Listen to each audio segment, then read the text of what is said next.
I have been very excited to put this together to share with you because autistic burnout is one of the things that we all have questions about. There's a lot of discussion about it, but there's never a whole lot of information out there. I know that's something that I came across in my early journey, just trying to figure out what was what. What is everything? What does it mean? What is it? Why am I doing this? Hang on, let me make sure I've got the music turned off for now. There we go. A little thing popped up on my screen. So I wanted to just go ahead and invite everybody, if you would, take a second to sort of share where you're joining us from. Let us know what state you're in or what country you're joining from, because Mind Your Autistic Brain is a community of over 47 countries. We have thousands of members all over the globe, and it's always exciting to see and hear where everybody's joining us from. Oh my goodness, y'all, I've got 9, 10, 11, 12 questions that came in for this webinar, for this Zoom call for us to video and check with everybody. Totally cool. You could just go camera free and make sure your mics are all muted so that way we don't have any background noise, because I know everybody is a little bit different in sensory things. So I've got something super cool. This is, I use it as a STEM toy, but it's actually like a cup cover, but it's silicone. So it's got like this cool little butterfly, and it's smooth on one side and has kind of bumps on the other. So if you guys have, any little STEM toys or anything that you have, and I also have my handy bracelet that my friend Nancy sent me for my birthday, and it's like the perfect thing because I can fiddle with it. And so feel free, guys, grab whatever works for you, whatever you have. On your toolbar below, if you didn't get a chance when you join the meeting, it has a section for transcript, for live transcription. So you can enable that so that you can, I know for me, I have to sometimes see the text. I can't always just hear and auditorily process what somebody says. So I wanted to make sure that was available, that you guys can find that. Oh, awesome. Hey, we got a lot of Texas people, Arkansas, Ireland, Yorkshire, England, Ithaca, New York.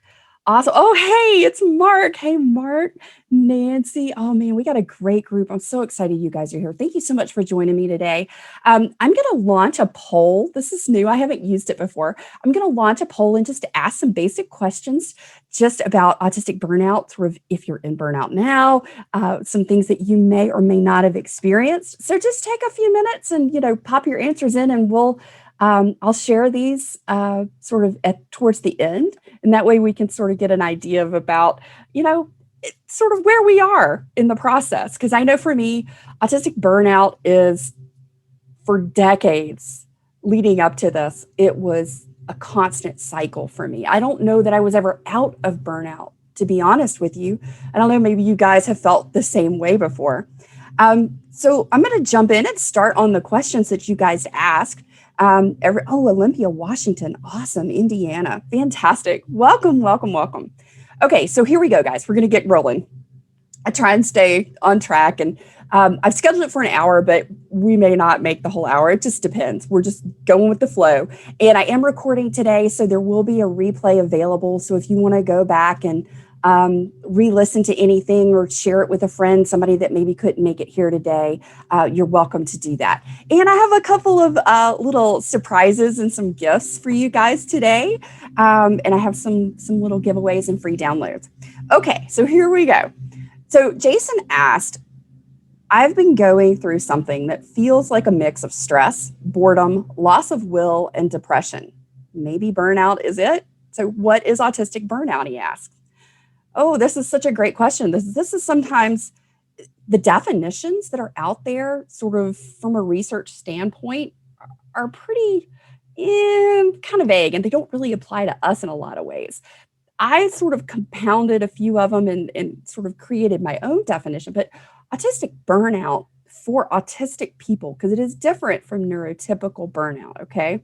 Neurotypical burnout, and I have a video on this if you guys want to go check it out, on the difference between autistic and neurotypical burnout. So for us, autistic burnout is when we have reached an overwhelm, we have expended our energy and all of our resources to the point that we have totally gotten to a place where we start to lose our skills and abilities.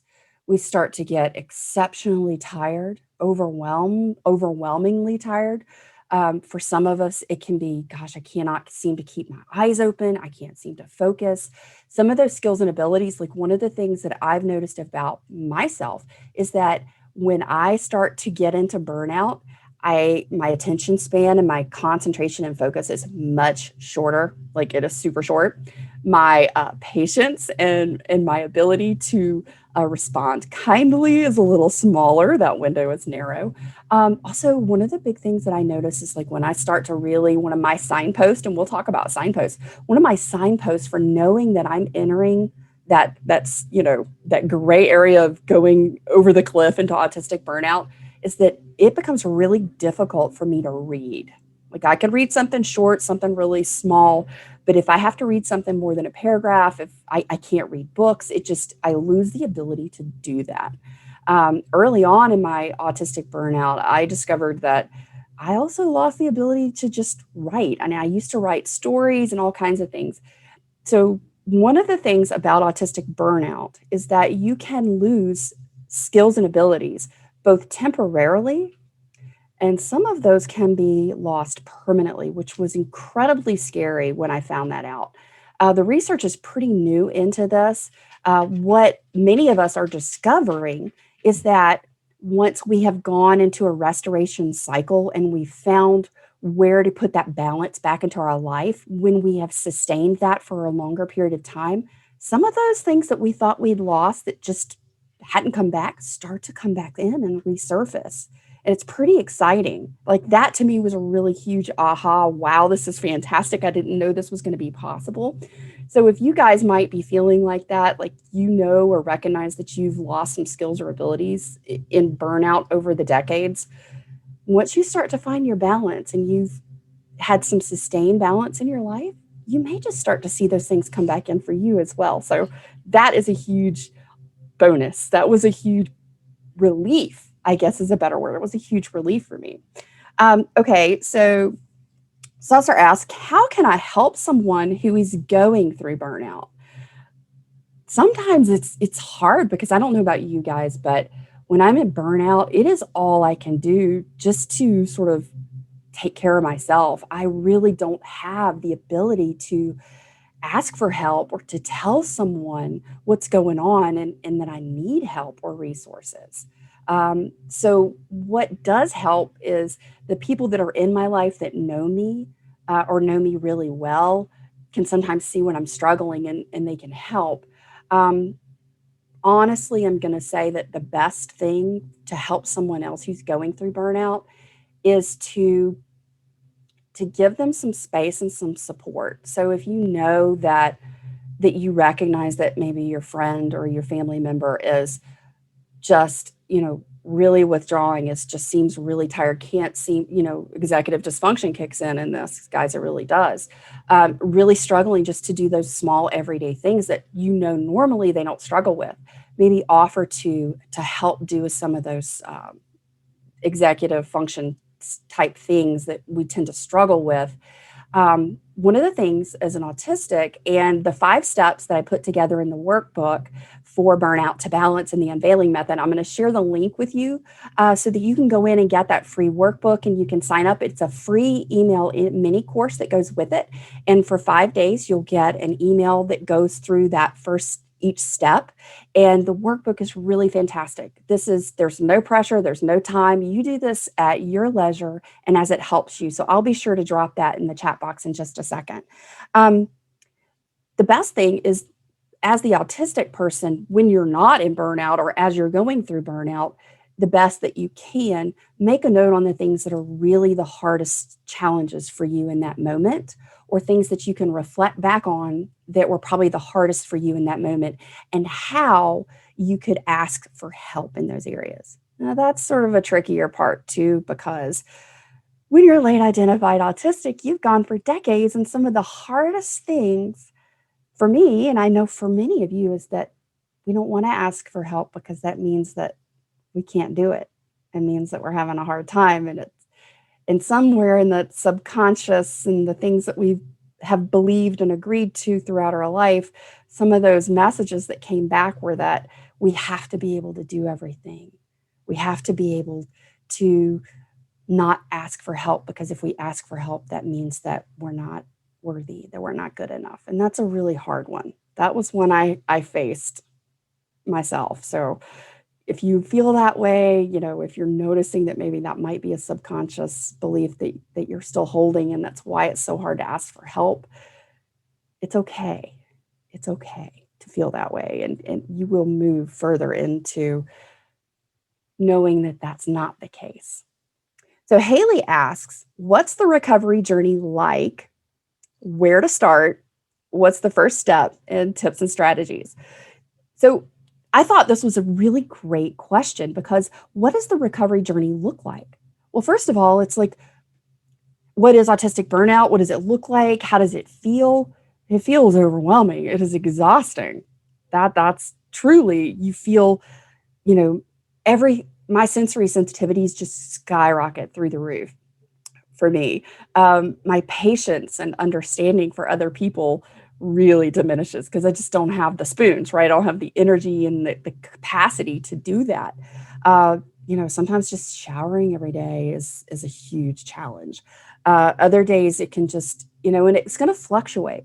Every day is a little bit different, because the stressors and the requirements of your day get a little different in each scenario, right?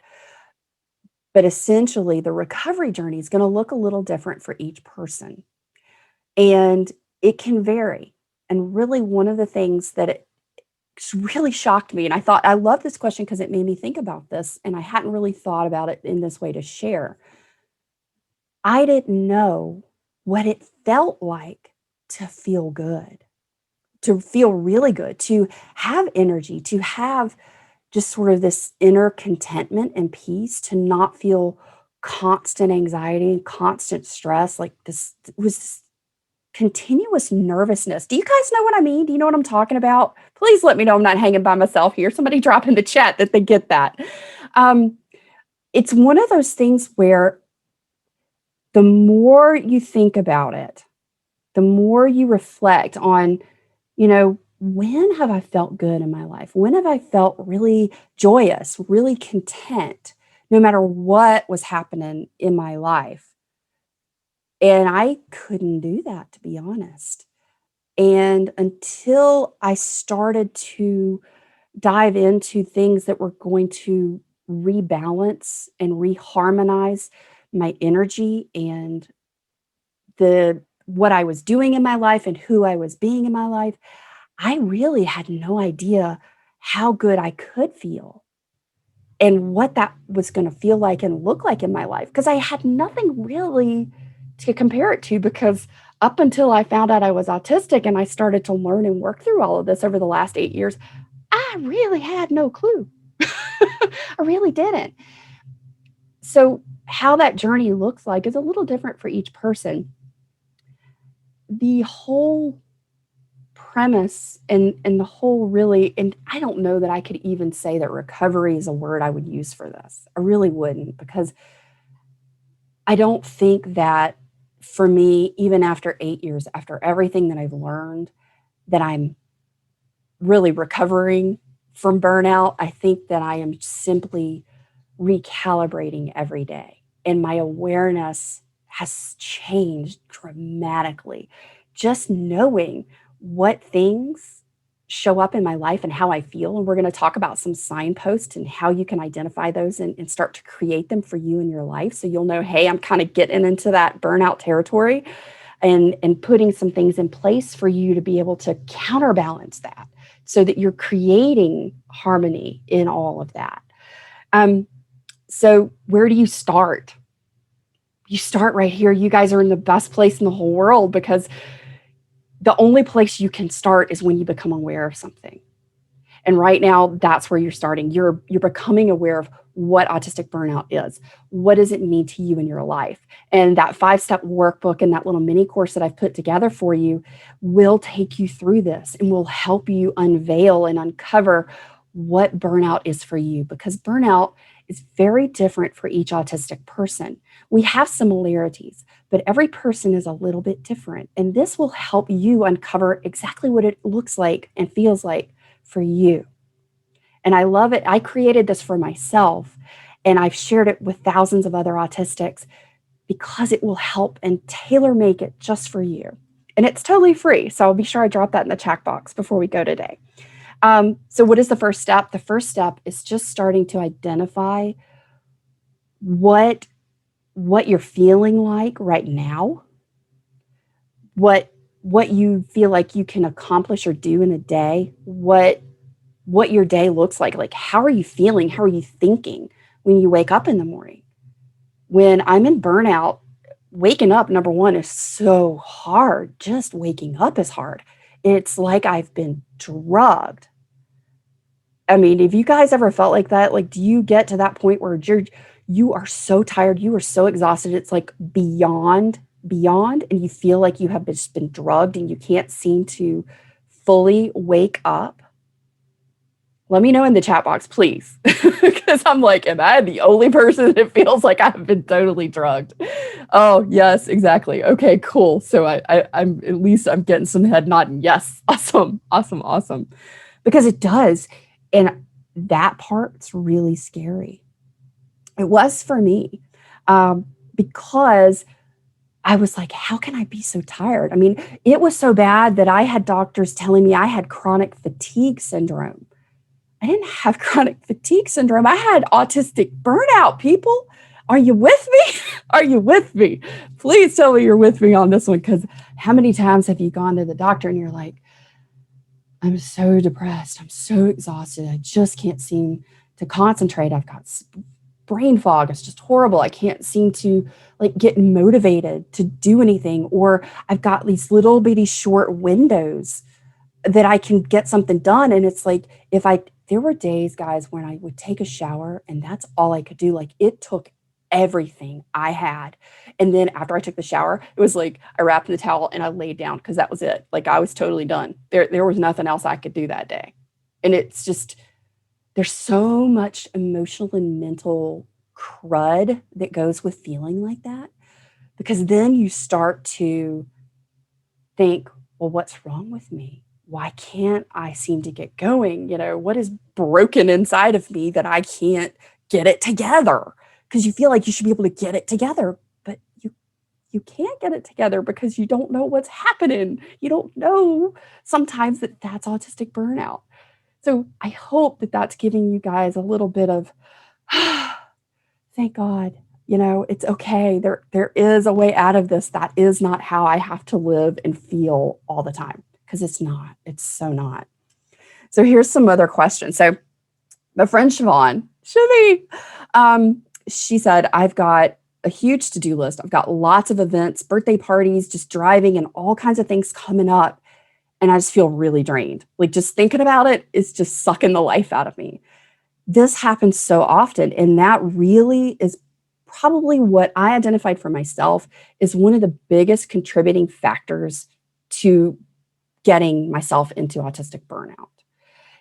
And it's not that I've got this list of things to do. It's not that I've got these events, because sometimes even the really fun things, the things that we love, the things that we enjoy, spending time with friends, going to celebrate somebody's birthday. Hopefully it's not like loud and overwhelming.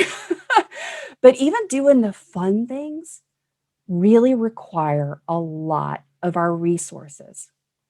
And what I found for myself in this process was I had to start paying attention to what my energy deficit was after an event, even if it was something really fun. Because in that moment, it feels good. You're having a great time and you don't really realize. I mean, most of us do. We get home and we're like, whew, okay, I need like 2 or 3 days to recover from that, fun thing that I just did. Even though it was fun, it's like I'm totally sapped. I'm totally drained. When you start to recognize what that is, it helps, because then you can buffer in a little bit of breathing room. And to me, that buffer for breathing room, that time that we allow ourselves and that we schedule and give ourselves is the game changer in so many ways, finding that harmony and that balance to keep from going into burnout. So if I do something fun like the Zoom that I'm doing today, right now, I know that I can do maybe one other thing today. And after that, that's it. I got to get off my computer. I got to get off my phone. I got to maybe go for a walk. That's something that helps re-energize me. There's all different kinds of rest. There's 7 forms of rest, and there's lots of other things. And I'm really excited to be sharing this because some of the things and some of the tools and insights into burnout and finding that balance and restoration and that balance in that harmony in being able to identify what's happening is going through the 5 steps in the workbook, but also being able to identify what those 7 tools are, how they apply in your life, and how sleep is only one form of rest. So I'm really excited. I've got a course coming out on a new platform that I've put together with several of my friends. I'm not the lead. I was just invited and I'm super excited to be part of it. And it's called autastic.com and it's the Autistic Academy. And we do have a wait list and it will be opening up. It's just for late identified adult autistics. And it's myself and several other course creators who are all autistic. And we've created different courses. And the one that I'm doing is Rest is More Than Sleep. So it'll be going into all of those tools and things to help get that rest and that restoration and reclaim that energy. So I'll share that with you guys because I would love to invite you to get on the wait list and it'll be launching August the 1st. Okay, so here's the next question. Bart had a really good one. He said, and I love Bart. Bart is such a sweet friend. These last few weeks, I felt more distant from my coworkers and have no will to be social and be around other people. Ooh, man, I don't know about you. I could so relate to that. And when I read that, I'm like, yep, Bart, I'm right there with you. I think we've all experienced that. And that is, and he said, is this one of the early signs of autistic burnout? Haha, yes, my friend, you nailed it. It is. So let me read that again so that you guys kind of get a feel for it, because I know you do. These last few weeks, I felt more distant from my coworkers.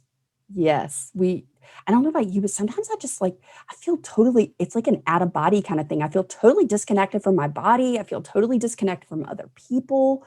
Do you guys experience this? Let me know in the chat box. You feel that disconnect sometimes when you're really hitting burnout? Yep. Yep. Okay. Yes. Getting some head nodding. Awesome. Yep.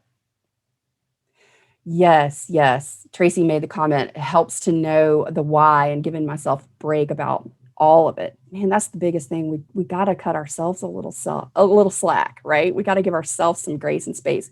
We give it to everybody else. We sure do a really horrible job sometimes of giving it to ourselves. Um, so yeah, being disconnected, having no will to be social. Yes. I am a social person. I like to talk to other people, but I don't know about you. I like to do it on my terms. Like, I don't want, sometimes I'm good walking into a big giant room, like with hundreds of people. I'm totally cool with that. Other times I'm like, nope, not happening. Nope, turn around, walk out, forget it, not happening. Um, but when you do get really seriously depleted and you are kind of moving into that burnout territory, socializing is like, because it does require a lot of energy for us because, it's the sensory, it's the processing, it's all of the input that we're having to do, thinking about the facial and body expressions, what somebody's saying, and maybe trying to figure out reading between the lines what they mean.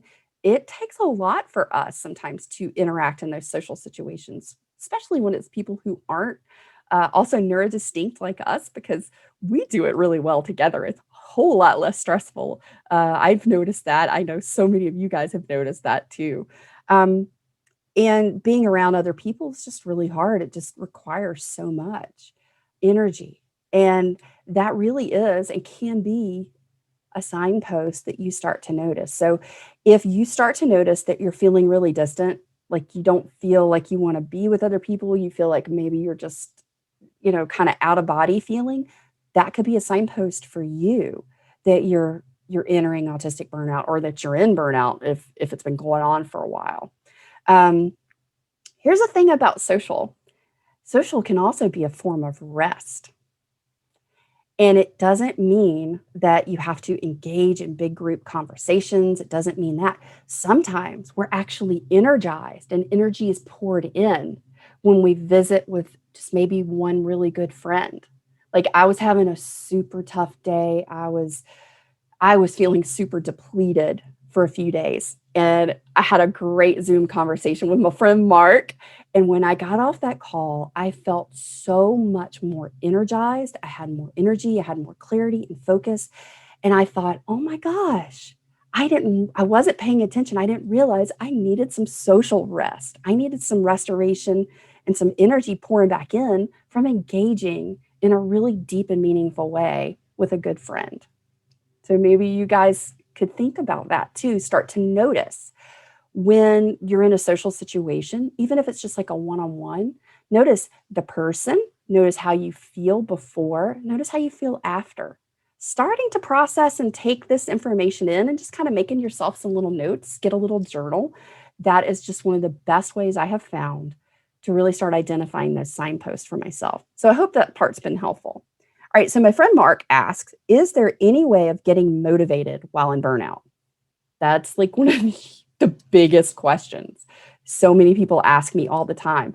They're like, I am mired down in the muck. I feel like a shell. I feel like a ghost. Like I am just barely inhabiting my body. I have no motivation to like do anything.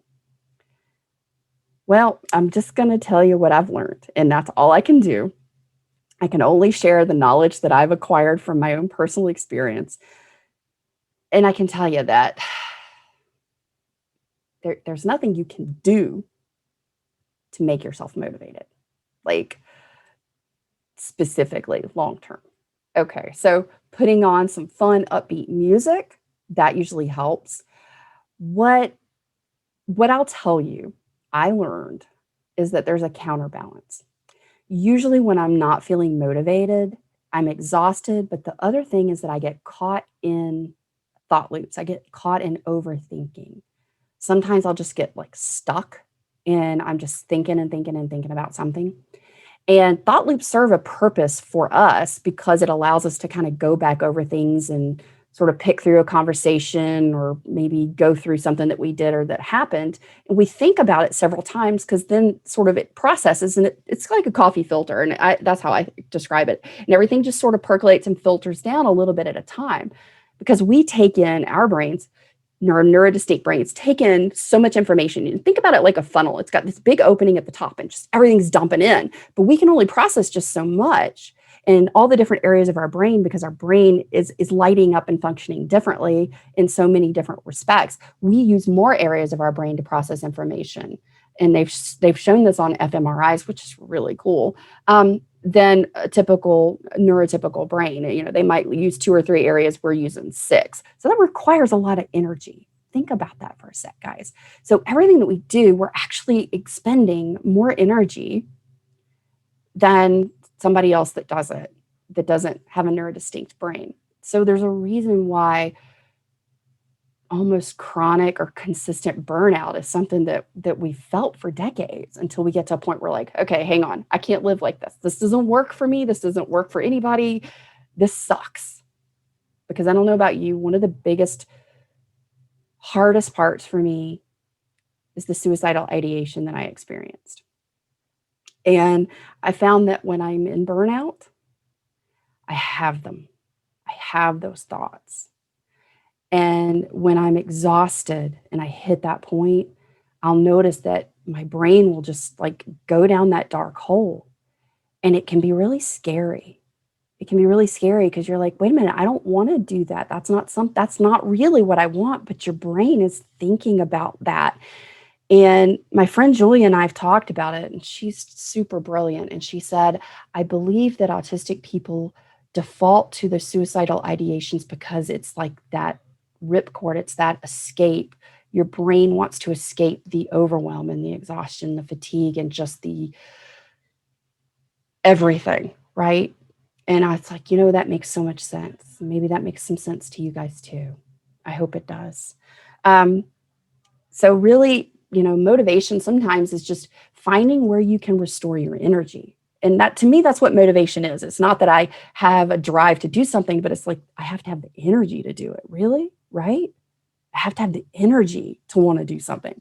And when you're at burnout and you're already operating on like the fumes of the gas tank, you're like it's already on empty and you hear it knocking. Ding, ding, ding, ding, ding. I mean, that's what autistic burnout feels like when you're really deep in it. And it's not about getting the motivation, guys. It's truly about pulling back into yourself and restoring your energy. Because when you've operated on a deficit of energy because you've been pushing through, because you have to, because sometimes you got to show up to work. Sometimes you got to, make sure that the kids are dressed and that they get to school, and you don't really have a whole lot of spoons. You're just doing the bare minimum to survive. Finding those points of restoration to pull that energy back in is really important. And that 5-step workbook is going to help you do that. And one of the ways, I mentioned social rest. Another way is some active physical rest. And that can be some yoga, some Pilates, that can be just going out and getting some beauty rest, some creative rest in nature, going for a walk, just putting on some headphones that are noise canceling, having a stim tool, something that you just, kind of helps calm you, focus you, but also this can energize you. This can give you some energy.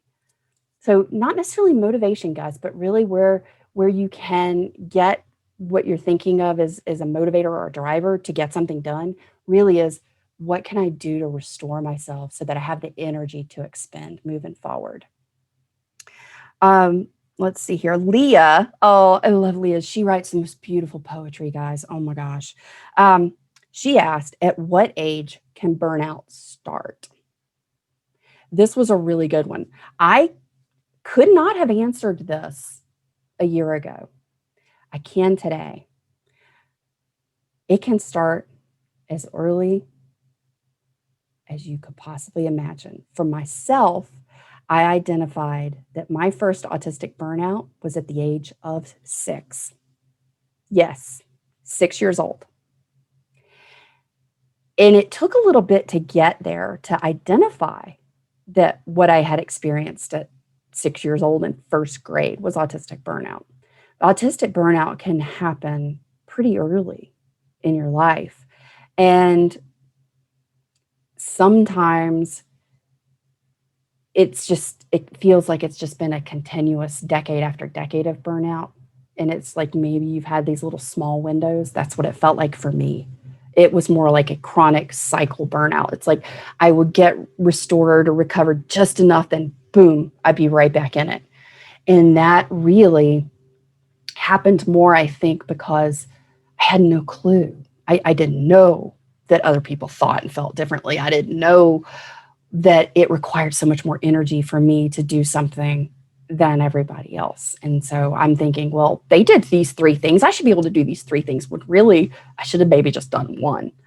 But I was constantly pushing myself because I thought I was supposed to be doing what everybody else was doing. And that, my friend, right there, comparison is the thief of joy. It is also the best way to send yourself into autistic burnout. You are comparing yourself to other adults, other people, other parents, and you're thinking, I should be able to do this too. No, it's okay. You don't have to. I tell everybody all the time, you don't have to. You don't have to do anything like anybody else, and it's okay. It's okay. The worst thing that happens to us as autistics is we didn't know we were autistic, and so we agreed to all of these things that the world was telling us we were supposed to be doing. And we agreed to it, so it became this thought, and that thought became a belief, and that belief moved into habits and unconscious behaviors. And we were killing ourselves. We were killing ourselves for decades trying to do what everybody else was doing. And it wasn't what was right and best for us. We do amazing amounts of things. I do things in huge bursts, in huge sporadic chunks. But I've learned that I can't keep doing those chunks back to back. I have to have those times of big chunk rest and restoration. And I hope that that's something you guys start to identify in your lives as well. Lovely Autistic Mess, which is a great account on IG, by the way. If you guys haven't checked her out, she's got some great stuff. How long or short could autistic burnout be? So It really varies, and there's no clear-cut answer for this. Autistic burnout, for some people, it might be a couple of weeks, it might be a couple of months. It can go for years. I mean, for me, I can look back, I can say, okay, I probably had a good decade in there. At least, between my 20s and 30s, I probably had a solid decade of constant burnout. And that was when it was really rough. Ooh, I thought I was nuts. I thought I was losing my mind. I thought I was going crazy, and it was terrifying. So it really can vary. Burnout is not going to be something that lasts for a couple of days. It's not going to be something that's maybe, 2 weeks, sort of. Burnout is a long term. It's been a long time coming. Burnout doesn't happen overnight. It doesn't happen just in a couple of days. You can get depleted and get tired. It happens over a longer period of time. It happens over weeks. It happens over months. It happens over years. And it is usually a slow buildup. I will say that autistic burnout, when you start to identify what those signposts are for you in your life, so you can start to recognize, it allows you to go, whoa, hey, I've done too much this week, or for the last 2 or 3 weeks, I have been like full on, like wide open going. If I don't stop right now, I'm going to go into burnout. Everybody's energy is different, and it changes all the time. I mean, depending on where you are in your life, how old you are, what's happening, how much energy and resources you have, how much, family support and things that you've got going into that. And being able to identify those signposts for yourself kind of help rein it back in. That for me was a really big aha thing. How much can burnout vary? That was the second part of Lovely Autistic Mess's question. How much can burnout vary? It varies from person to person. There's an overarching sort of criteria, which is exhaustion, usually feeling detached, executive dysfunction, sometimes there's suicidal ideations, just not being able to wake up, feeling really foggy, having difficulty concentrating, sometimes losing skills and abilities that you normally have or that you usually have. Each person is going to vary. That's why the 5-step workbook that I put together for you guys helps you identify what those are. And I think it makes such a big difference. I'm going to read this comment real quick, guys. Hang on. Great question, Jamie. How do you possibly make peace with who you were before burnout to, who other people are, and expect who you knew them to be to understand? I'm not sure I totally understand the question, but I can sort of address what I'm gleaning from the question there, Jamie. How do you make peace with it? That was a really big step for me. How do I make peace with who I was before I knew I was autistic, who I was when I was in burnout? Because I don't know about you guys, but I can't say I was the best human when I was in burnout, really short-tempered, had no patience for anybody, including myself. I said a lot of things that I wish I could take back to people who love me, who are probably trying to help me, but I was like not in a place to do that. So I feel like part of that was I also have to give myself forgiveness. I have to say, I didn't know. I was doing the best that I could possibly do. And that was all I could do. And I wasn't intentionally being that way. I wasn't intentionally being short with people that I loved. I had to get to a place where I accepted and acknowledged and forgave myself for everything that I didn't know, because I didn't know, and they didn't know. The only thing I can do is from this moment forward, I can be more aware, I can be more conscientious, and I can go forward in the best way that I know how now. I'm still going to make mistakes. You're still going to make mistakes. That's human. But getting to that point of knowing that you can let go and you can love that person that was in burnout before. And you can say, hey, you were doing your best and it's okay. You're okay. You are worthy of love, and you're worthy of moving on in your life and reclaiming and having a life that's fulfilling and really wholehearted. I hope I answered that for you, Jamie. Jenny asked, I've always thought I suffered from depression. Now I'm pretty sure it was doctors not identifying burnout. Ooh, I think we can all relate to this one, Jenny. I think, it was as simple for me as starting to identify. And I shared this with somebody who was having a similar issue the other day, and she came back. This was like 3 days ago. And she came back today and she was like, oh my gosh, you were right. I totally did not even pay attention to this. This was amazing. This was exactly what was causing the problem. So what we're finding and what other autistics, we're all coming together and having these conversations about our bodies and our brains and how we're struggling and what's different, what we're struggling with. And one of the top two things is anxiety and depression. Well, our bodies are neurodistinct and our brains are neurodistinct. Our brain is not separate from our body. Our bodies are just as neurodistinct as our brains. And I noticed that antihistamines, several different ones I've been trying because I got bitten by a poisonous spider a few weeks ago, and it's been pretty tough. It definitely messed up my system. I've been trying different antihistamines. I noticed some of them within 30 minutes, I would start crying and I was so depressed. Some it took a couple of days and then it was just, I would be teary. And then all of a sudden I was having these really dark thoughts and I'm just like, whoa, what is going on? I was like, oh, the only, what have I changed? What's different in my day? What's going on in my life? Just sort of those reflection questions. I identified it was the antihistamines for me. And she was having something that she was going through where she was taking a new antihistamine. I was like, yeah, could it be the antihistamine that's making you feel this way? Because she was like, I'm super depressed. I don't know what to do about this. And she came back today and was like, oh my gosh, I got off of that one. And I totally forgot that had happened several years ago. And I just totally did not, it just didn't register. And there's so many things because autistic depression can also feel like autistic burnout can also feel like really massive depression. I mean, that's something we experience for sure. That is absolutely something we experience.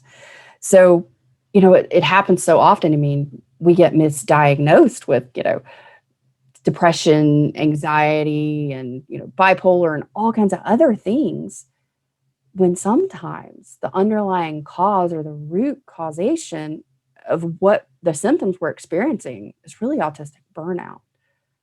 So don't give up on yourselves and don't just take whatever somebody's giving you as an explanation for maybe what you're going through. Keep your options open, keep your ears open. Maybe some of those things might be part of autistic burnout. And as you start to get in balance and harmony and you start to regain some of that energy, you'll notice that you're not feeling as depressed. You're not feeling as anxious. That was definitely something I experienced over time for myself. And I'm hoping that I can help you guys get there too. All right. Megan had a really good one here. She said, I recently began taking SSRI antidepressants. I feel less anxious and depressed, but I feel deeply tired, like my nervous system has finally been able to come down from years on high alert. Oh, yes. I think we can all relate to feeling on high alert, right? I feel like I could nap anytime, and it's hard to manage or motivate myself to get work done. Maybe this is how normal folks operate, but for someone who has been going full tilt, it feels weird. Not sure if it is burnout, but it has happened before. I've also noticed increased sensory sensitivity and a need to stim lately. So I think everybody in this room can absolutely 100% relate to how that feels. If you change medications, and sometimes, especially if you're starting a new sort of antidepressant medication, it makes you feel like, my sister says it makes her feel like a turtle. Like she's like, my brain is really, really fast and it slows everything down and it feels really weird.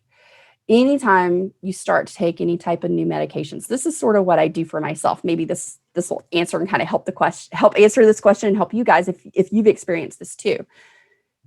So whenever you start to take a new medication, and especially if it's something like an antidepressant, anything that's going to change your neurochemistry, your neurobiology going on in here, and the chemistry that's happening because you've got receptors, and usually what they're doing is, from a neuroscience standpoint, is your receptors are turned off, or turned on, some pumps are activated. So the chemistry is going to be different. And when that chemistry changes, how you experience the world and how you experience your body, and if you're have a lot of interoception and you're very attuned to your body, the slightest changes are going to feel really weird. They're going to feel really, really big in a lot of ways. So just journaling on this at this time is a really good thing to do. Really making notes about, when you take, the medication, like before, how do you feel? How do you feel after, throughout your day, sort of the changes that you've noticed. And our brain seeks safety first. So anything that isn't the same, it isn't consistent, it isn't part of your autopilot habits, your brain freaks out a little bit and says, whoa, something new is going on. And it doesn't differentiate good or bad. It just says, whoa, I see a threat. And then it can cause you to be anxious, or it can cause you to really feel uncomfortable because it's different. And when you journal and you write things down, especially when you're going through medication changes, it is a huge way to sort of look and see what your body changes are, what you're noticing about yourself. And it helps to kind of give you a bit of control, because you can examine it. So be the scientist in your life on those things. It really can be. And she said, I'm not sure if it's burnout. Look, if you've been going full tilt, you have been, wide open, hair on fire, going at it, and you haven't stopped, you haven't taken a break, and it's been years, I would definitely consider that even if I changed a medication, I could still be experiencing burnout. So, just consider it. Be open to examining it and sort of starting to look at where you are in the process. Tales of Topaz asked a great question, and she asked, how do I prioritize myself? You just do. You just do. I know for myself, I was a chronic people pleaser. I was what everybody wanted, I was going to do it. I wanted to show up because I was externally looking for connection. And if I wasn't helping somebody, I wasn't being a good person. And I was finding my validation through helping others to my own detriment. And a lot of times, for most of us in this community, people pleasing is a really big factor, especially when we didn't know we were autistic and we look back and we're like, oh my God, I have people pleased myself to death, almost literally. Like I almost people pleased myself to death. I had given away so much of myself and my energy. I was exhausted all the time. And that people pleasing is one of the things that can lead to burnout. So how do you prioritize yourself? You do. You make that decision, you make that internal shift to say, I don't have to put everyone else above and before myself. I am valuable and I am important. And if I don't show my self-love and I don't prioritize myself, what am I saying subconsciously? What am I telling myself? What messages am I giving my own self, my own integrity, when I'm not taking time to do what needs to be done for me first? Because you can't pour from an empty cup. And you can't put the oxygen mask on the person next to you if you hadn't put yours on first. Rosemary. Hey, Rosemary, this is your question. How can we learn to recognize burnout warning signs?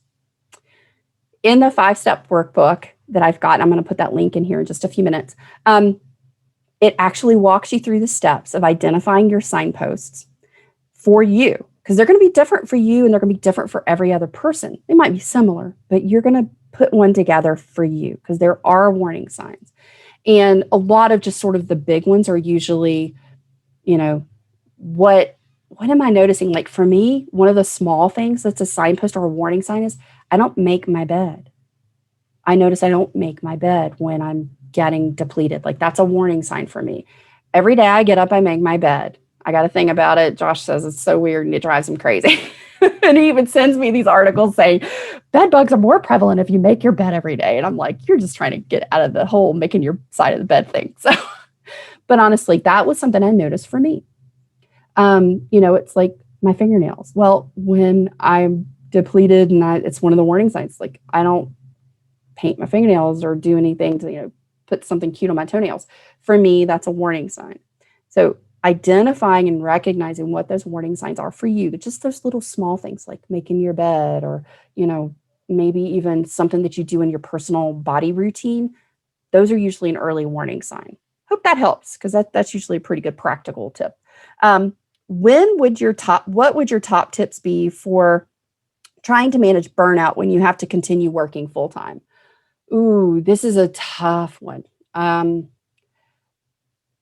When I was working full time, and I mean, when I say I was working full time, I was working in hospital administration. I had 10 of the largest departments. I was working probably 60 hours a week. And yeah, that probably caused my burnout. But then when I realized, oh my gosh, this is really bad. I feel like crashing and burning here. What do I do? And I had 2 small kids and a husband and all this kind of stuff. You're like, what do I do? How do I do this? How do I maintain this? I can tell you this. What you have to do is you have to really sit down and you have to be really, really strategic about what you are doing. Because life is choice, as my mentor Jim teaches. Life is choice. Everything we have choice in. And we have to, for me, I really had to critically sit down and go, okay, I have this that I need to do, but is it a need? Is it a want? Is it true that I really have to do it? Because sometimes we tell ourselves that we got to do it, that we're required to do this. But when in actuality, look, if I press pause on this and I don't do it, am I going to die? Or one of my kids going to die? If I'm going to kill somebody, is the world going to blow up? Because sometimes when you're in that place, you got to ask yourself to that point, is it a life or death thing? I mean, that's almost because it's your life, honestly. It's your health. And when you're working, I mean, even in your job, even in my job, I had to prioritize. I even had to hand some things off and go, look, right now, I am not able to do this. Or if I continue to do this on top of all the other things that I have going on, I'm not going to make it. I'm going to end up in the crazy place because that's where I felt like I was heading. And I had to start delegating. I had to ask for help. Really did. I had to ask for help. And you can even, and it's not permanent. It's not a be all end all, black and white, all or nothing thing. But it's like, really, do I have to pick up everything around the house and it has to be spotless? I mean, honestly, really, truthfully, does it? I mean, there were days where my kids might have wore the same exact outfit for 3 days in a row. It was clean. It wasn't dirty. We didn't have boogies and snooey on it. I mean, it was good. But it was a lot easier because then that meant less laundry.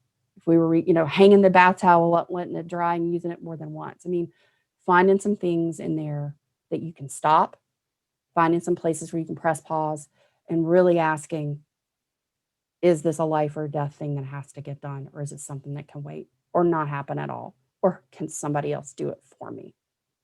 That's my best advice on that one. Let's see. Yeah, I've been grappling with how to recognize a burnout for over a year, and I'm so over it. Totally, I know what you mean. I think we can all we're just over it. We're just like, I just want to get to feeling good. I just would like to even know what that is because it's been so long I don't remember what it's like to feel good. I mean, how many of you guys have been there? Let's check the poll real quick and see what we got. Oh, we got some great here. Let's share the results. Okay, so 25% of you said, yep, I am definitely in autistic burnout. 25% of you guys said, nope, I don't think I'm in burnout. And 50% said, I'm not sure. I'm here to figure that out. All right, drop in the chat box if you were one of the people that said, I'm not sure. I'm here to try and figure that out. Have you figured it out? Did this help you figure it out today? Let me know in the chat. Sorry, I'm doing all the chat box stuff myself, so it takes me a little bit, and I'm going to scroll back through everything, guys. I'm so appreciative of all the questions and everybody taking time to be here. Okay, I'm pretty sure I'm in burnout, no change in meds, though sitting beside my ASM for several months for school online, the sensory assault every day, and the grind of trying to keep him somewhat on track. Ooh, yes, I homeschooled for a couple of years. Yeah, oh my Lord, yes, it is so hard. It really is. It is so hard.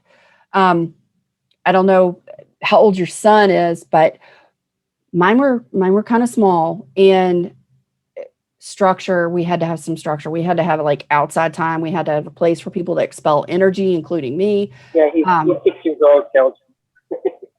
Going on 7.